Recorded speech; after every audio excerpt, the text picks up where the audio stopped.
I have one of the greatest Japanese bass anglers in-house. I am so excited. He is a Bassmaster Elite Series angler.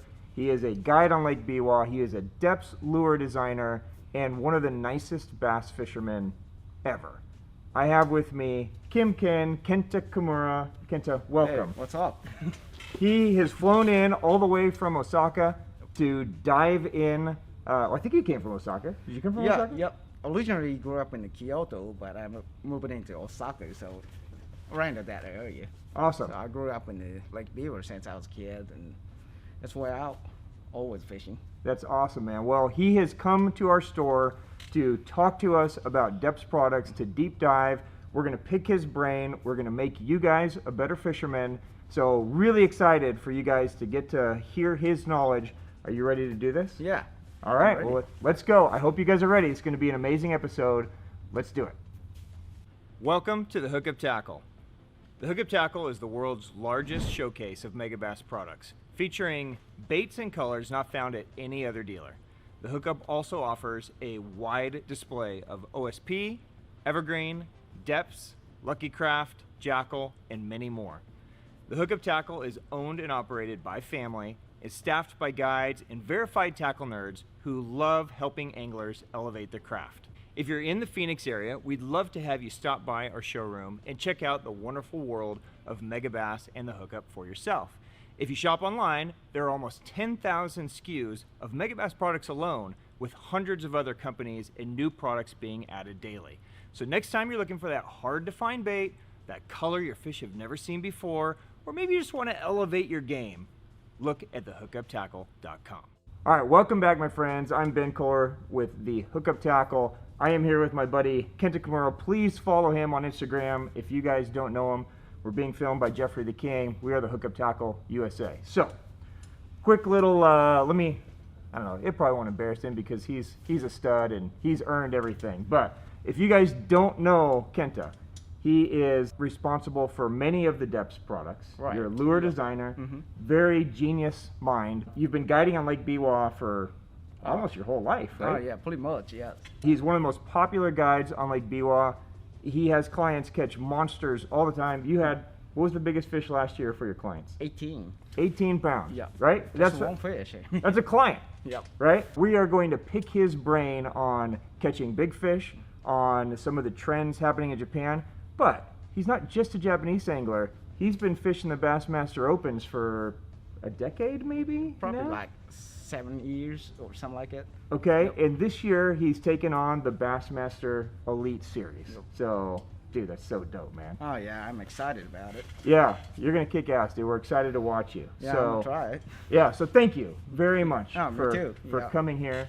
Yeah, I feel like I'm coming back in home here. You know, when I come into this store, you know, I've seen that most of the tackle here, over in Japan, or even more than what we have in our country. You know, so That's awesome, it's man. a surprise. Yeah, well, we're stoked to have you. What's really going to be great about this is you and I were talking a little bit earlier. When you go into a tackle store in Japan, right? Pretty much every tackle shop you go into, Deps dominates shelf space. Oh yeah, it's like a Deps. I mean, Deps is it's like almost like a Zoom in here in this country. So you know, a lot of the tackle store has a whole yellow package in the wall. That's how popular they are. Right. Especially around the Lake Biwa area, you know. Yeah. They're just the biggest company in the whole the Lake Biwa area. Yeah. Even Osaka, Kyoto, or Nagoya, all that area. So Yeah, it's just yellow packages all the way down, all the way down the aisle. Yeah. And then you come to the United States, and certainly, you know, baits like the slide swimmer, right? Everybody knows Deps is kind of a swim bait brand, Right. and they certainly are, Right. right? But they're kind of still kind of a new brand that anglers are just discovering now in soft plastics. Yeah, I was surprised you have it. You know, this is the first time I ever sold the Deps plastic here in the U.S. So, you know, I figured I was wasting money to pay the extra charge for my suitcase. You know, just come over and grab me some. Yeah, just let me know, man. I'll send it to wherever you're going, Yeah, man. I've been paid just to $300 for the extra charge. Because it's so heavy, right? Yeah, it's cheaper to just ship it from Yeah, here. dude, you got it anytime, man. Oh, yeah. So I'm just gonna pick your brain, okay? yeah, I'm sure. really excited to have you. So, you know, yesterday, some of our conversations, you know, one of my favorite things about talking to anglers is everybody has a different mindset. Right. And I would say that your mindset is so different than a lot of Japanese anglers that I speak to normally, because so often Japanese anglers are about finesse. Oh yeah, that's one of the biggest way to fishing over there, because you know so much pressure up. But the reason why I'm with Deps, because I'm, you know, more power fisherman, the majority of the fishermen, and even not necessarily Lake View, or even to go to somewhere in Kawaguchi or either, you know, some pressured up lake, I'm still with the Deps, because that's one of the way catch a bigger fish in anywhere in the country or maybe in the world. So the way I do is, I mean, everybody do the finesse fishing more than here in the U.S. I believe, you know, a lot of people do the finesse fishing around this area, but not too many power fishermen, right? So that's one of the way, you know, the fish is almost as tired to see the little tiny bait, like, you know, everybody saw it. And over in Japan, when you get on the wherever you wanted to fish, and at 6 o'clock in the morning, you're probably number 5 already, you know. So you can't go with just a normal way. So everybody's going, you know, smaller size, and, you know, profile would be almost like 1 inch or less, with a 2-pound test maybe, you know. But I'm going with 20-pound test, with, you know, something bigger profile. That's a, you know, one of the other way. You got to go either finesse or either power. So nothing in between. That's why I'm thinking. Yeah. So, and this is an important mindset for so many of our customers, because like, so we're here in Arizona, right? And, you know, probably the closest lakes to, you know, lakes that we fish most often are lakes like Lake Pleasant, Lake Mead. These are very highly pressured lakes that, you know, historically over the last, you know, decades have been finesse lakes. They've been drop shot, light line, small bait. But the more and more anglers that fish, everybody is doing the same thing, and you're basically taking that knowledge everywhere you go in the country and world, basically, since you're fishing both Japan and the United States, and you're flipping it on its head.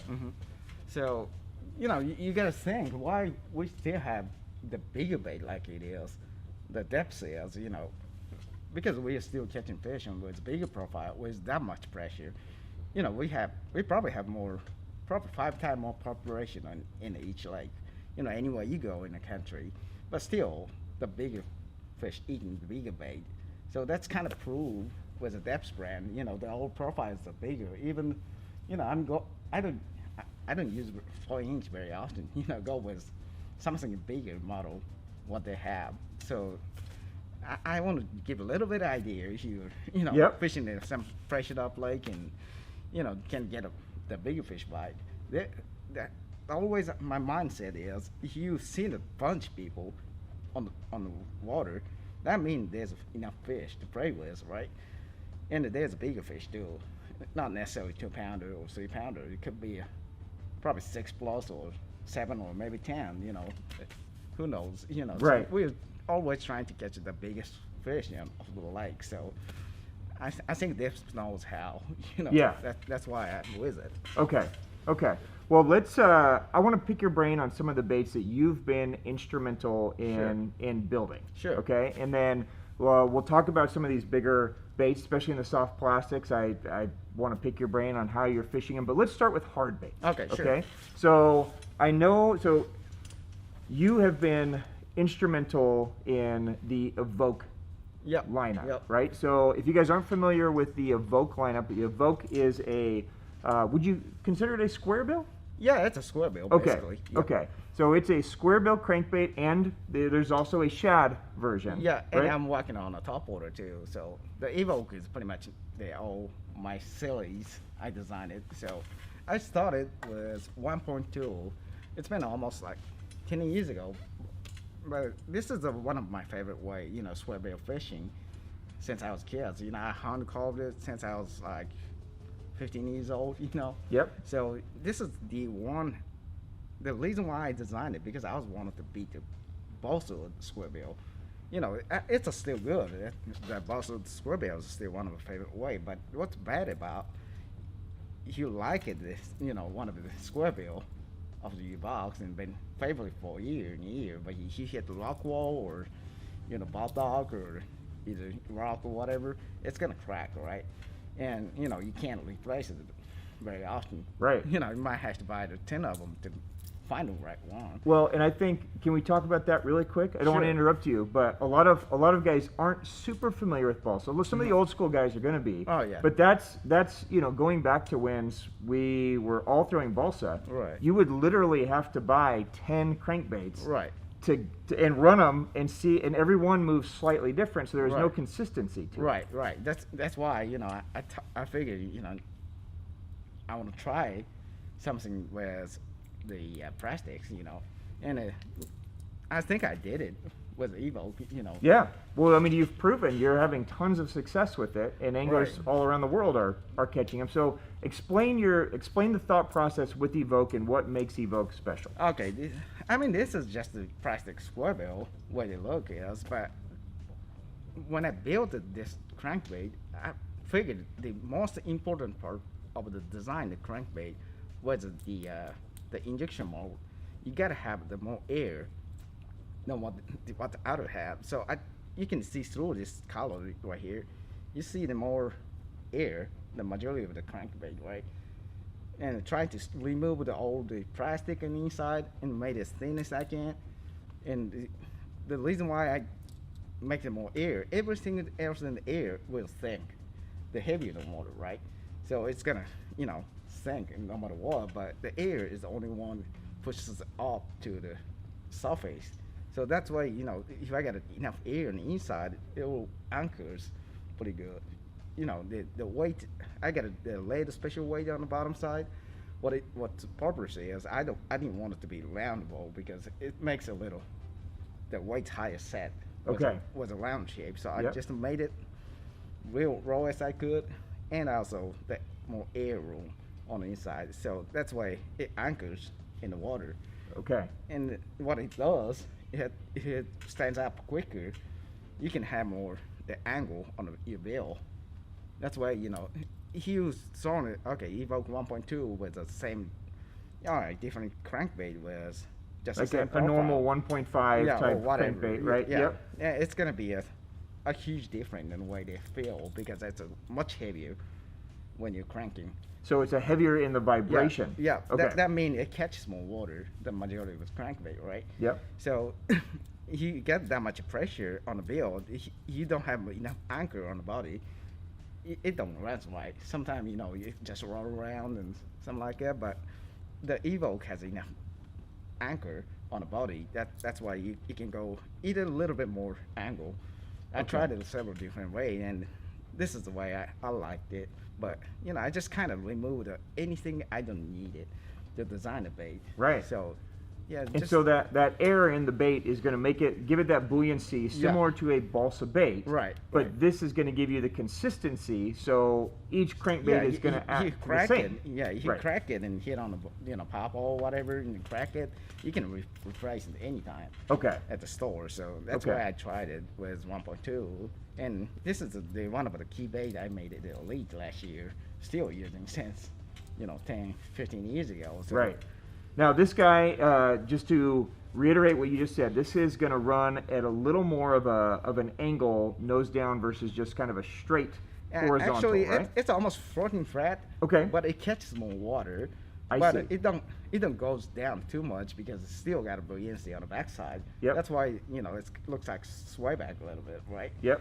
Yeah, because it's still trying to go to flat, but also the bill's goes, trying to catch the water. So it's kind of balanced deal, Okay. You can just go straight down, but this thing is not. It's kind of go down shallower. Okay. But because of this air right here on the backside. Okay. So anglers that are looking at the Evoke series, the 1.2 is going to be the one to just kind of cruise around. It's going to be kind of your traditional square bill, just bang it around wood, rocks, everything? Yeah, just anywhere in the country. Okay. So there's a 2.0 it's just a bigger profile. Okay. And of course 3.0. If you go with 16-pound fluoro, it probably goes about 10 feet. Okay, with so a you're Jessup getting some square. good depth. Now, Yeah. even though it's getting 10 foot, it's Yep. still deflecting, it's still floating, it's still performing the Right. same as the shallower dive. Right. Okay. So, but more of what I want to talk about it, more about it, 4.0. Let's do it. This is basically just a bigger profile. Yep. But it's not just a bigger. I mean, we had a big time on a Magnum square bill over in Japan in Lake Bueller, probably 3-4 years ago. We've been catching almost like 30 to 40 pounder every day on doing this. But what it does, I mean, here it's muddy. Hold on a second. Okay. I have to process. Sure. 30 to 40 pounds a day? Yeah, sorry. That's a lot 40 better pounds. than what you're catching, Jeff. Yeah, I don't really catch fish. I mean, yeah, we Yeah. had a big time. Yeah, that's amazing, dude. Yeah, okay, it's- sorry, I didn't mean to interrupt you. It's just No, like, that's all holy right. crap, did he just say 30 to 40 pounds a day? Oh yeah, every Yeah. day almost. So it's just a big Magnum Big square square bill. bill, okay. But what it is, I mean, it's just a bigger profile, but it has just the bigger profile has the more, like more closer to the swing bait, the process. Like if you, all right, it hits a muddy and a good condition, your wind is blowing or muddy up or whatever. I mean, you could still go with a regular profile or either a little bigger or whatever, but you can't do anything like the 4.0 with just regular square bill because of the bigger. What's a bigger is doesn't mean. I mean, it's like, to me, the way I explain to people, it's like $100 bill for fish. You know what I mean? It's got enough protein for a whole week, right? Yep. That's about a big swim bait. If it's a big swim bait, they're chasing every time you're casting because that's like, looks like $100 bill or maybe, Yeah. $10,000. Right, yeah. They see it coming and they know if they get that, Yeah, they so have something. If they right? know, if they kind of know it's a fake, but still, it They could be can't a help real. themselves, You right? can't help it. It's a real. You're missing 10 grand. You know what I mean? Right. So it's like that. So the crankbait has the same power. You know what I mean? Yeah. It was a bigger profile, and also the biggest thing was, in my opinion, biggest thing about the crankbait, bigger crankbait, you can read it fast as you can. You know what I mean? So yeah, talk to me about how you're fishing this thing. I What? just 99.9% of the time I just born in this thing fast Okay. as I can. But like you asked me at a day, you said using a high gear ratio like 7.3 or whatever, you can't because already it's heavier than what you think. So I'm going with 5.5 gear ratio Okay. with a 20-pound throttle. Okay. And I custom made a bigger handle to hold it right. Okay. So it's almost like ocean fishing. You cast as far as you can and grind it. Okay. fast Are as you can. are you trying to grind it on the bottom, or are you Yeah, trying on to the fish it bottom. in the Okay, so Bottom. we're still making Or contact grass, with or this. either grass or rock. It doesn't matter. Okay. So just you can grind it. That means you don't. I don't personally. I don't really want it to show the bait to fish too long. That's the best chance that they will know it's a bait. So let me pick your brain real quick. Oh, sure. Okay, so going back to your $100 bill analogy, right? Because this is a really good way to think of this. Okay. When you see a fake bill, like if Jeff gives me a fake $1 bill or a fake quarter, right? We know it's fake. We just throw it to the side. Right. But when you see, if somebody puts like a fake $100 bill, and you look at it, you're like, that's fake. But something in your head still makes you kind of double check it because if it's not fake, I got $100. Right. Right. So you're saying the bass are thinking that same way. They know it's fake, but it's so it could fill them. It's big. It's meaty. Right. They're gonna look again. I promise you, they have done it before. They've seen it so much bait, but sometimes, oh, that was real. You know what I mean? So it's kind of bad for their, So every time they've seen it, it's really what they want. At least they're chasing every Right. time. Okay. It's kind of like we do with $500 bill. So Right. I'm not gonna let it go without double checking or triple checking. Right. So yeah, the chase on the big swim bait is, just like that. It's the same way. They just want to double check. Okay. But with this way, with crankbait, burning crankbait, they just don't really have time to check it, right? If it's too fast, you still have to run it. So I just want to make them run it and come look at it. or sometimes, you know, when you hit the rock or you can hide under the grass or whatever, you can just let it hide. Okay. And just that's why you can trigger to make it bite, because if they kind of hiding, so your $100 bill is kind of hiding underneath a table or somewhere, and when you find it next time in just a second, there he is. Got it. That's why So you eat if it, you get so- this thing bogged down in grass, you kind of just leave it for a second, Yeah, and then or you shake pull it out. Yeah, I just shake it a little easy. Yep. You don't want to shake it too hard because sometimes they feel like I scare the fish with Okay. that way. So I just shake it and let it float for probably 2 seconds. That's Okay. long enough. And then you're back to again. burning. Yep. Yeah. That's what I do. Okay. Now, are the fish feeling this coming, or is it visual? What is it?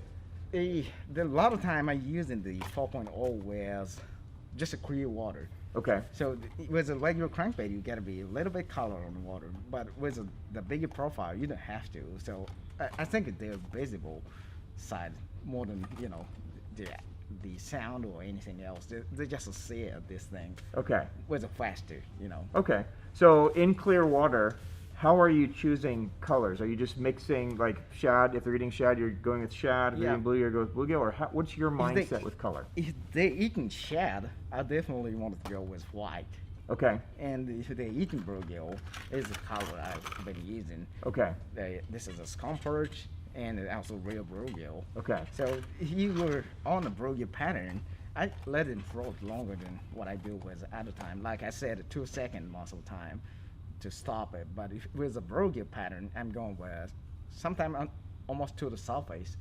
You Oh, know, wow. Like 10 seconds and 20 seconds. So you're fishing it slower when they're feeding on bluegill, Yeah. faster when they're Yeah, feeding on because shad. that's almost like you're casting a sanko or something, but it's backward. You know, the I floating see. crankbait is a big time bait. You know, like especially the Evoke, I designed it for just moving a little bit on the way up. Yep. That's why, you know, it's almost like you're throwing the sanko with just a good Quiver down. This Yeah. is going to quiver up, up on yeah, the float. That's Okay. really working on the bluegill pattern. Okay. That's, dude, so much insight. You're getting me fired up. I don't even want to talk about anything else. I just want to go fishing with the Evoke. Right. All right. Well, awesome, man. Thank you. So, and you, I mean, you have proven it. If you guys follow him, he's mopping up, throwing these on tour. So Yeah. this is, I can promise you that. yeah, this is information, from a guide, from a lure designer, but he's proving it in tournaments. So this is great to be able to get this insight Yeah. from you, because I would almost think the opposite. I almost think we'd fish it slow and grind it, but it's making so much sense to me Yeah, now. thanks. Yeah. Okay, so talk to me about, let's go the opposite way. Let's Okay, go sure. small and talk about your Evoke Yeah, shad. Evoke shad. This is one of the most popular way over in Japan in the wintertime fishing. Like a lot of time in the wintertime, they just don't want to eat anything that's got too much action, right?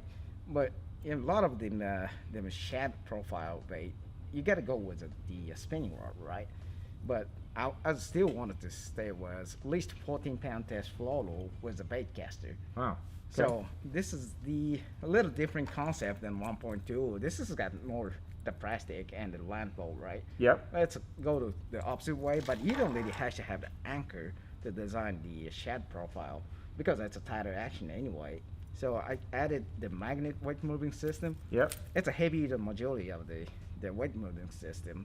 What it does is you can flip it wherever you want to do. So I'm not necessarily casting this thing. Even a small canal or wherever, I just flip into just the side of a wall or a seawall or any stuff like that, and just a bomb it. So you're using it more as a close range bait Right. versus just a bombing it into open water. And a good castability too. Even, it's a shallow diving. It only goes about probably 4 or 5 foot. Okay. But it's still, there are a lot of fish in the wintertime. They're still there. They just don't want to eat something too strong. So this is the kind of almost like a shadow wrap, but just a new deal. That you can actually cast. Yeah, you can cast with 14 Right. pound test with the bait caster. Right. So when it's in the water, Yeah. how are we working? Is it just a straight retrieve? Are you jerking it? Is it a crankbait or is it a jerk bait or is it a? All the Evoke I designed for burning. Okay. So I don't do anything tricky, too much tricky. Just to catch up with the right timing with the right cast. Okay. That's my simple concept. So Yep. really, you don't have to jug. I mean, you can, but really, I don't do it. The Okay. reason why it's almost like suspending or slow floating because you can have extra weight. That's the only reason. So I don't stop it very often. Okay. Okay. So cast, retrieve, simple. Yeah, simple. But shorter casts Yep. as well as longer casts. Right. Yeah. So just okay. to catch up with the timing. Yeah. That's what it's made for. Okay. Awesome. Yeah, I think that's one that Shad profiles are so popular. Everybody has one. Right. But it's still like semi confusing, especially when you're just getting into it because it's usually in the winter. And fishing is a little slower, right? So it's harder to get bites on things, right? So it's harder to get confidence, and a lot of anglers are just always kind of scrambling, right? So this helps a lot that it's just keep it simple, right? Just simple. Cast it and wind it. You fishing real shallow, like back in the cove, and got lots of moors in the bottom. And sometimes just grind it and let it stop for 1 second and do that again. Almost like jerk bait, but it's a shallower version. Yeah. So you don't catch it for suspending fish. I just, catch it at the bottom fast as I can. Yep. The same way I'm thinking was a 4.0. I don't want to show too long.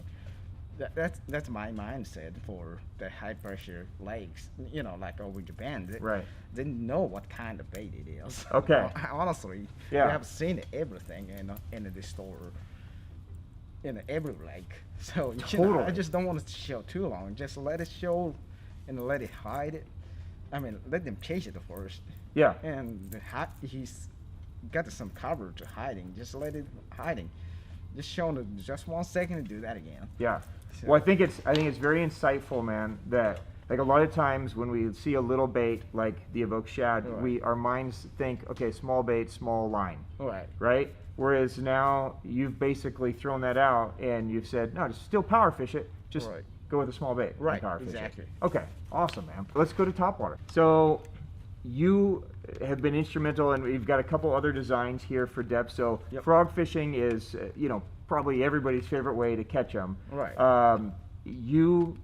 These are your designs, the Slither K, the Buster K. Talk to us about these frogs. A lot of guys are familiar with these, but yeah, give us some insight, give us some scoop.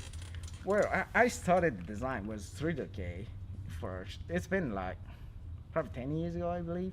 And we had a big time over in Japan with the frog fishing. We had the hydro almost all over the lake beaver back then. And, a lot of people, back then, a lot of people was thinking about frog fishing just for fun, nothing serious about. But I know, I mean, as frog fishing in the United States more than I did in Japan, and I learned a lot about frog fishing, how much potential frog fishing has. So I kind of dialed in, myself, this is real fishing. But a lot of people say, frog fishing always losing fish. So I did too. So I was kind of thinking why, because I think the biggest reason why was the fish didn't eat it right. Okay. So I just wanted to make the fish a real bite. I'm always saying that's a serious bite. Not like sucking or not like just a grabbing tail or something like that. I wanted to see the fish completely out of water to grab it. Got it. So the Slither K concept is almost like the walking bait, like spook. Yep. With the frog body. Okay. So what I did, the biggest difference is the weight balance right here. So most of the frog, probably 90% of the frog has the lead weight on the backside, right? Right. But this one has almost a center, the middle part. I see it. What it does, front and flat. Okay. So like here, the boat fishermen, you probably understand this. You got the probably like old school champion boat or something. Right. They're stand heavy, right? Yes. That's about a normal frog. So stand heavy is easier to turn around. Okay. Even if you working it really easy, it's still, you can move it easier. But that means they don't catch as much water. Whereas the old school bass boat don't move as much as water. Right. They just turn around easier. But it's good about both. But I wanted to make them move in more water with a frog. Okay. That's why, not the stand heavy, just a flat throat. It's the way I was wanted. Yeah. It's kind of harder to move him around, but if that moving, it gives him more wake. I see. So it's pushing. It's a little tougher to move, but it pushes the water a different way. Yeah. And you think the bass react to it? They eat it more aggressively. Right. It's like with our culture, frog fishing was big since long time ago. Was the snakehead fishing. Yep. Which is the snakehead has a way better the sensitive of the surface because the eyeball is almost right on the top, right? Okay. But bass has the eye on the sideways, so at least he has to let them find it. I see. Somehow, because they can't see it almost. It's, I still think they're almost halfway blind about the surface. Above them. Yeah, that's why you got to move it water. So that they can feel it on their lateral line. Right. Okay. So that's what I did was frog fishing. So the way I do was the Slither K. I just keep moving. Okay. Never stop or nothing. Just keep moving. This is becoming a trend with you. Right. Just fish it fast. Right. Yeah. Right. And that's why you can cover water, and also you can react to fish. Okay. So I don't make it stop very often. Just like a little faster than the other frogs, you can just keep on walking. Yep. That's why if you get the bite on this frog, you'll see the whole thing before you.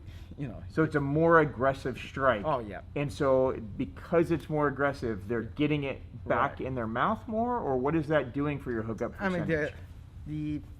With myself with a Slither K, I would say my hookup ratio is about 90% or better. That's how good it is. So, because but you still have to learn how to give it an action because it's not easy. I promise you. But about when you see the fish before you even set hook, they're all gone.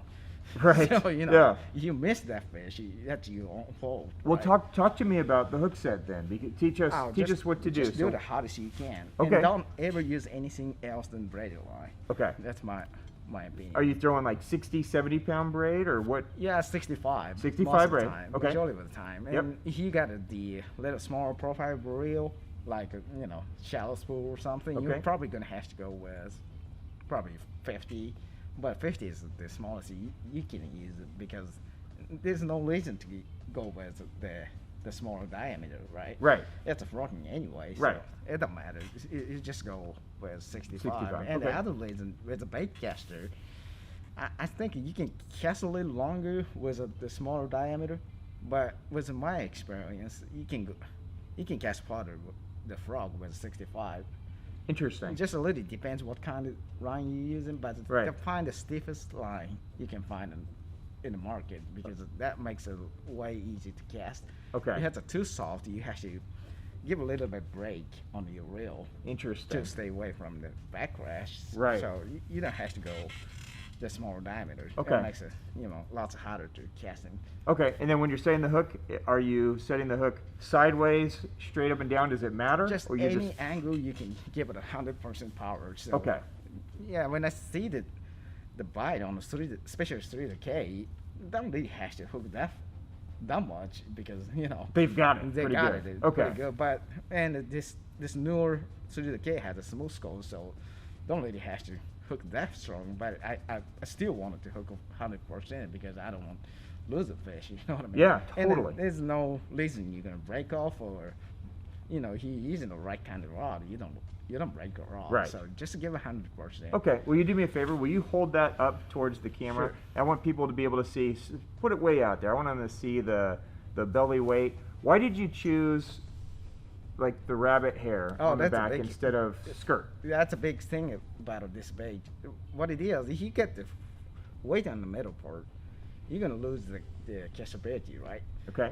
Because it's just easier with the weight on the back side compared to the front side. Right. Right. So I was kind of tried it probably several different material for the back feather. I tried it with of course silicone and chicken feather even. I tried it every different kind. This rabbit feather has the way better catchability than anything else. Okay. So the reason why, because when they get wet, they'll catch quite a bit of water, and it's a soft too. So, if it's a silicone, when you cast it, the silicone whistle stays like, catches a little bit of air. But with this way, after you get wet, it's almost like a round shape. So I see. It's So it about- adds a little weight and it kind of compresses, Yep. helps with with Exactly. everything. Yeah, Okay. that's what it's for. That makes a lot of sense. And it don't sink either. When it's float, it don't goes down like that. Right. I don't like that anything goes down too far down. So is that bait is moving to the side, that is kind of undulating Right. too, right? Yeah. So yeah, this is still perfect material for frog tail. Okay. Yeah, I mean, if I use it in some added frog, I still change it to the lava donker. Yeah. You Okay. can buy somewhere in the United States. I think you can buy it in some fly fishing tackle store. 100%. You can get the rabbit hair. Just and- add it. Try Okay. It. All right. Good to know. And here's the adders thing. I designed it. Okay, it's a basically the same size as a Slither K. And then this is the Buster K. Yeah, Buster K. Okay. I know that the Buster K has a little better population of the the people fishing with it. Well, I think it's because it's easier for, like you mentioned, the Slither K is not super easy to use. You have to Right, practice. right. Whereas this, I can just throw it out there and pop it, right? Exactly. That's the reason why a lot of people like some, even a different companies popper frog, Right. Because it's easier. And yeah, I do use a lot too. But what I didn't like about a popper frog, I was losing more fish than I did with pointed head, because the reason why we lost so much fish because it has the bill right here. Mm. It has a regular popper, like how the plastic popper. You still have a triple hook on the outside, Kinda dangling, Right. right. So you can still catch up with it that way. But with this frog, you gotta make them completely eat it, right? The whole thing. Right. And when you hook it, this That cod, big lip kind of opens their yeah, mouth. it's doesn't it? almost like a weed guard. Makes sense. Yeah. So that's why I designed this right here is softer. So it's flexible. So it's a flexible. So almost every time I caught fish, I see the teeth mark right here. I see. I mean, it's a slice out. So it's pulling through the fish's mouth, but then it's flexing to Right. where those hooks can get in versus opening. So yeah, Okay. that's the biggest deal. Makes about a lot of sense. Yeah, that's the biggest part of this design. But also, this is a flattening frog too. Still, still flat floating, like the same spot. With the Same Slither idea with K. the weight. Yeah, Yep. yeah, Okay. because I want to make it a still flat float, because that's a little different reason. If you got the like stand heavy, the cup is almost out of water Okay. with a popper frog. Right. I mean, it takes probably another 5 inch to catch up water again. Right. I mean, it's a slight little longer distance. Yep. With a flat float, it can start pop it just right there. Right away. Yeah, right Yeah. away. Just about probably 2 inches long enough.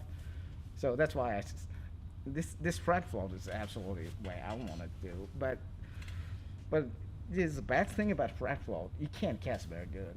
Okay. Even compared to the other frogs. So Right. I had a hard time to figure out about this. I can have it a better popping, but you can't cast right. You can't cast underneath the dock, and couldn't cast it. Real good enough. So how did you solve that? Yeah, what I did, and one of my friends, which he was fishing pond over in Japan and casting, he was casting with a Slither K twice as better than I did. I was like, what are you doing? Didn't have much action, but he was wanting to cast to the other side of the bank, and he made it. And I was like, what's going on with this? He added in the nail weight inside of it.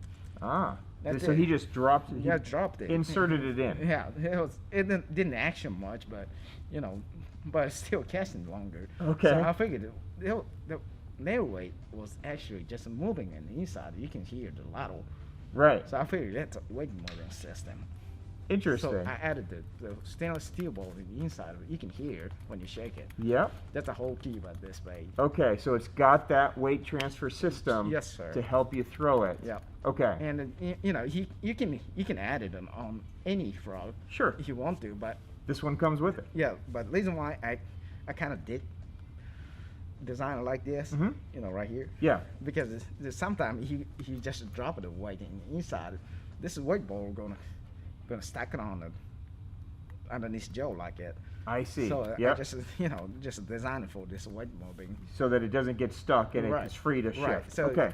So that's why you can cast pretty good, and you can also popping good. Okay. So that's now, what I designed. on this guy, as you're fishing it, are you just working it like a popper? Are you trying to walk this guy, or are you just Honestly- using it as a popping? Honestly, I'm doing the several different ways with Buster K. Okay. I mean, even you can go with walking still, with like if you're fishing against current or something.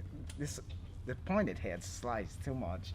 The current catches too easy. But Okay. with the popper profile, I mean, they catch the water a little better, so you can fish it slower against the current, and also you can. A lot of time I'm just casting it over the top of the hydro reel and let them bust it.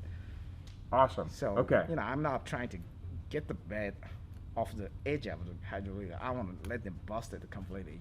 Throw it right on top of that Yeah, shit. that's why I've been catching bigger fish on doing that, because if they can come up to the edge of it, they're more aggressive than anything, Yep.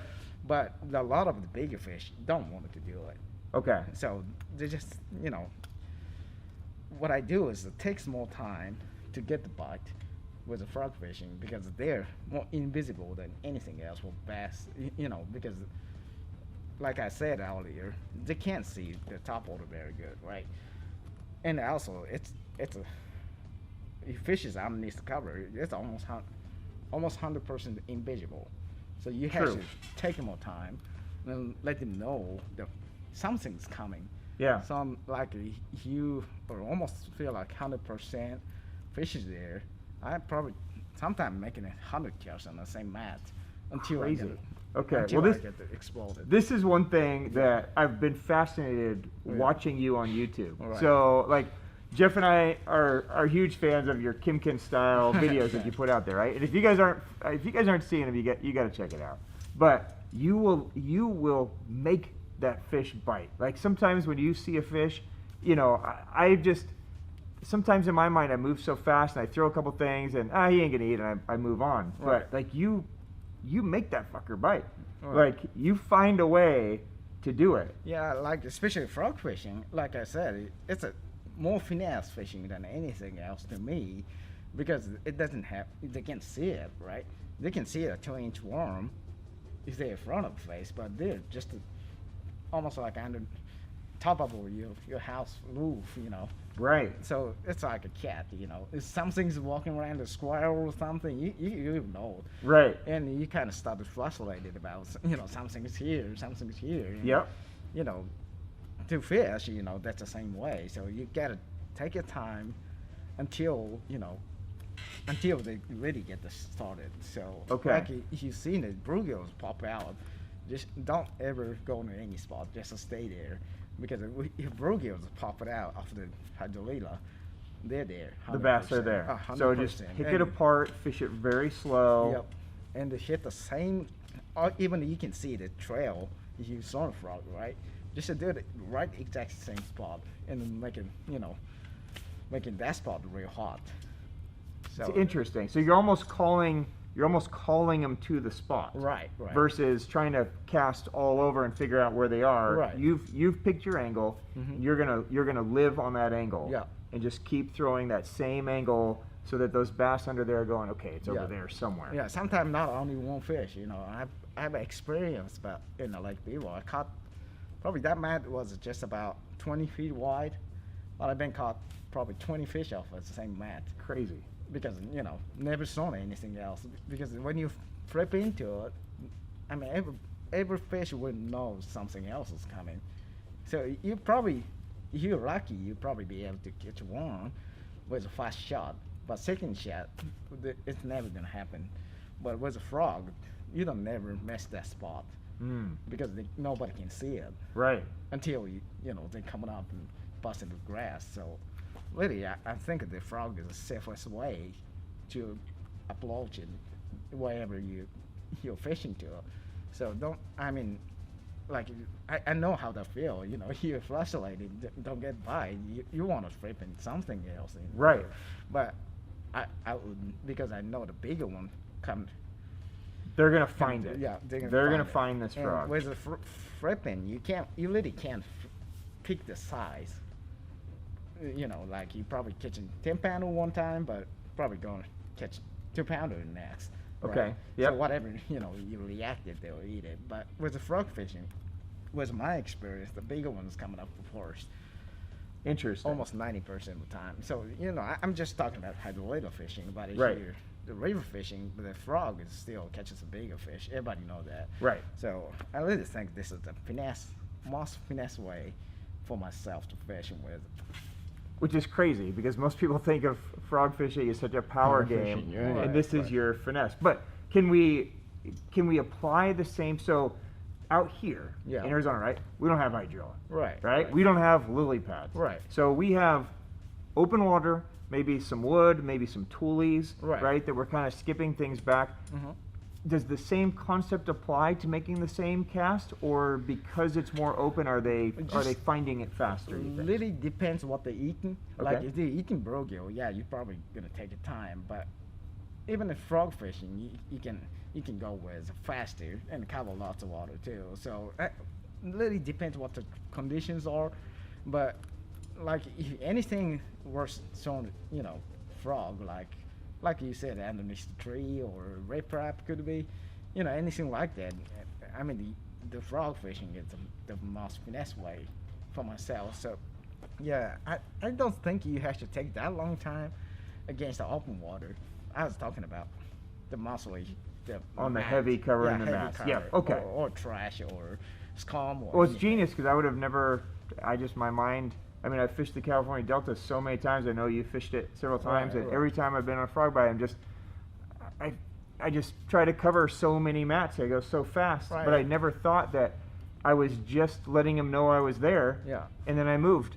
Right, And but then- until you find the fish, I still do cover lots of water. Okay. But when I was talking about when I find the fish, like when 100% sure. You know they're Yeah, there. like almost like where the current hitting side, you know, upstream side, and where you see the bluegill and or maybe fish is busting. That's the kind of time I, you know, spot locking or popple down, taking more time. Take your time. Yep. Yeah. Awesome, man. Such good insight, dude. All right. So, really quick, while you have that, Sure. I know you and I talked about some alterations Mhm. that you do with this, with a glue, just to prevent some Okay. water. Talk to me about Okay, what you do. These two frog has almost the same weight in hook design, but it's a flexible. You know, some of the frog has the kind of built-in weight. You know, they don't separate it, but this Right. one is still go with a separate. Like you can slide it. The reason why I let you like it because this hook has to be flipped over when you catch fish. So a lot of time you catching fish and see it, the frog is flipped over like that. Can I talk to you about that Yeah, for sure. a second? So let me grab this guy. So when a lot of people that are new to frog fishing come Mhm. in, when they're looking at a new frog, Right.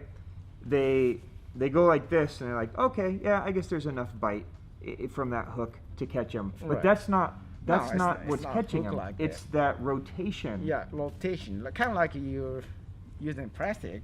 Every time you're catching fish, the plastic is a slide, right? It's not stays like the way they are. So that's the same way in the frog fishing. Don't ever go too hard about this. Hook. About this Yeah, thing because yeah, they're that- not coming up and just like biting No, this no, thing, right? never. Not very often. It's super important that that hook is able to rotate yeah. out so the whole thing Yeah, gets to them. me, that's a super important. That's why I designed it like it. But Yep. also, but still, the problem is, if you do it, you're probably gonna have a little bit of hole in here. Okay. I mean, we designed it the tightest we could, but still, when you're popping real hard on a mat or whatever, you know, the popper frog has a little bit bend when you pop it, when the water pressure's got it, and a little bend, and when they come back, they suck the water from here. So I'm using the vinyl glue or whatever, Mhm. and just put a little bit in here Okay. to So suck right on that little Right, hole, right on- right where the hook goes in, we're Yep. putting a little vinyl glue. Yeah. Okay. But don't ever put it too much because I don't want to make it too hard. Yep. So every time you get hook, you get the fish, it's still It's still flexible. right. Okay. So you gotta pay attention how much you put them on. Yep. I usually put them on just a little bit, And the vinyl glue stuff will dry out pretty good. So you just dip it and let it set about 30 minutes. You're ready for another cast. So Okay. you have 2 frogs, just, kind of loaded it. When you catch fish, then when it busted, it just do the glue again and Put let it set and another put frog another on. one Yeah. fishing with. Can you use that vinyl glue to repair the frog? It definitely too? do. I mean, Okay. When you go up north, you're gonna catch a bunch the pikes, right? Right. And that's the best chance of you ripping your frog. But that's the time, when they crack it and cuts open, you Yeah. can still fix it with a vinyl glue. So same thing, you just put it on there. Yeah. It's kind of like a mend it for soft plastic. Right. The vinyl glue is working this way with the yeah. frog. So okay. you definitely gotta have it in your boxes. Okay. Okay. So I will find. We're gonna get the right vinyl glue. Okay. Yeah. I'm gonna get the exact one he's Yep. using, and even though it's probably something we get at Lowe's or Home Depot or something Yeah, like that, Amazon, I'm gonna put the link on here so you guys know what it is that we're Yeah. talking about. Yeah, that's always I'm using for the frog fishing, and also even the slide sleever you can repair with that material. So. Interesting. Like that outer coat. Yeah. That we And- call it a body condom. Yeah. I don't know what you refer to it as, but Yeah. it's basically the Jeff's shaking his head here. He's embarrassed. Sorry, Jeff. Was that virgin That's not ears? what my people call it. You're separating from me Yeah, already, Jeff? yeah. Yeah. But you can, if that tears, we can repair with the same glue. Right, Yeah. right. Awesome. All right. So Kenta, Yeah. my original plan was that we were going to just pack all this shit into one episode, but Okay. you're so insightful that I want to take my time Right. and really pick your brain and learn all this stuff. So let's do this. This is like, I've got to wrap my head around this right now, and I know a lot of guys at home do too. Yeah, we so talked a little bit already. we did, yeah, we've been going. So let's do this. Let's grab a drink. Sure. And then let's do a part 2 where Yeah. we dive into the plastics, Sure. because I really want to pick your brain on the soft plastics and what you're doing. Mm-hmm. So let's call it a wrap on this episode, Okay. and then we'll refocus All right. on plastics. You Sounds good with good. that? Yep. Okay. So guys, thank you for watching. Stay tuned. We're gonna do a part 2 here with Kenta. I hope this is insightful for you guys. I know I'm learning a lot. I could see Jeff's mind kind of going like this, especially when Kenta's speaking. Not so much when I'm speaking. Yeah, no. Then I he's like, more I like when he this. talks. Yeah. So, guys, on behalf of myself and my family and Jeff and Kenta and Deps and the Hookup and everybody, thank you guys for watching. Thanks for your support. We will be back with a part 2. So until next time, if you have questions, drop them below in the comments. We will get to them. Jeff will leave links to all the products that we've spoken about down in the description. Okay? Make sure you follow him. Follow him on Instagram. Check out his YouTube videos. You guys are going to love it. Follow him this year on the Bassmaster Elite Circuit. Okay? Until next time, peace out.